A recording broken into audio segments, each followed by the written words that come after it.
Hi everybody, we're back again with this is going to be part 2 in my ongoing video series, Refuting the Critics of Christianity. And if you missed part 1, I'll leave a link to that video in the description below. I guess there's nothing else to do, but let's go ahead and jump right in, look at our next video clip to discuss. Religion has actually convinced people that there's an invisible man living in the sky who watches everything you do every minute of every day. And the invisible man has a special list of 10 things he does not want you to do. And if you do any of these 10 things, he has a special place full of fire and smoke and burning and torture and anguish where he will send you to live and suffer and burn and choke and scream and cry forever and ever till the end of time. But he loves you. Oh, good old George Carlin. Who doesn't love him? I mean, he makes America laugh, right? He's a great guy. What's wrong with what he had to say? Well, I mean, he's a really funny guy. I actually love the guy. Till he starts talking about things he obviously doesn't know anything about. Especially Christianity. And it's not... because the reason I say that is because God didn't set up 10 rules that if you don't keep these 10 rules, he's going to send us to hell to burn forever. That's not, that doesn't characterize Christianity at all. The commandments were given to reveal to us that we're sinful. If God just said, you have sinned against me and you're headed for hell, you'd say, well, what have I done? Imagine if a police officer pulled you over, pulled you out of your car, put handcuffs on you, took you to jail, and you were locked up. You had no clue what crime you had committed. Well, in America, we have to face our accusers, and we have to be told what our crime was. You can't just throw somebody in jail. And God's more just than we are, so he gave us the law to show us the crimes that we have committed. Paul said, I would not have known sin if it weren't for the law. The law is what reveals our sin, and what reveals our sin nature. And you see, we're already like men on death row awaiting our judgment. We're already headed for hell. Every one of us, we're already have that sin nature. And the law was given to show us exactly what our crimes were. If you ever told a lie, little white lies count, half-truths count, exaggerations count as a lie. If you ever told a lie, you're a liar before a holy God.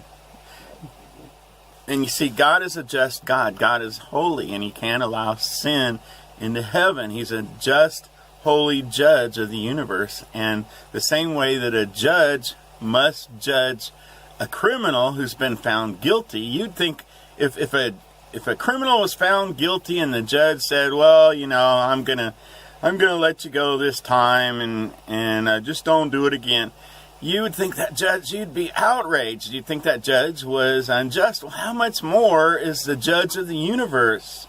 How much more should we think of him? Well, he gave us the law to show us how sinful we really are. If we ever lied, we're liars. If we ever stolen anything, and the price doesn't matter. God sees our heart. If you had $1 million available for you that was as easy to steal as a ballpoint pen, and you are willing to take a ballpoint pen, in your heart you're willing to take that $1 million. I mean, the price doesn't matter. Whether you robbed a bank or whether you took somebody's ballpoint pen. If you stole something that didn't belong to you, that makes you a thief before God. It says, thou shalt not commit adultery. And Jesus pointed out that it's a heart condition. It's in your heart, what's in your heart. And he said, if you even look at somebody with lust, somebody that's not your spouse, that's the same thing in God's sight as committing adultery before God. So that makes us all a bunch of adulterers. If you ever lost your temper and got angry with somebody without just cause, Jesus said, in your heart, that's the same thing as murder in the sight of God. And see, God looks at the inward man. He sees what's going on in the heart. And we have this sinful nature in our heart. And so just those 4 commandments alone make us lying, thieving, adulterous, murderers in the sight of God. And there's another 6 more of God's cannons pointed right at us, ready to go off to show us how sinful we really are.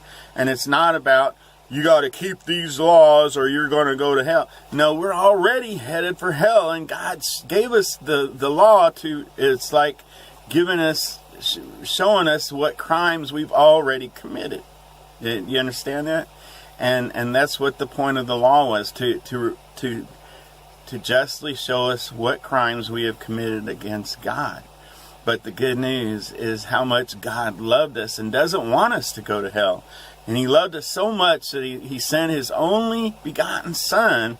He gave His only begotten Son, that whosoever would put their faith and trust in Him would not perish but have everlasting life. You see, Jesus paid the penalty for our sin. When Jesus went up on that cross, He suffered in our place. He suffered for our crimes. And if we accept and receive His penalty, His payment, then we can, on the day of judgment, we can be found not guilty due to lack of evidence, because the crime has been washed away. The sentence has been fulfilled in Him.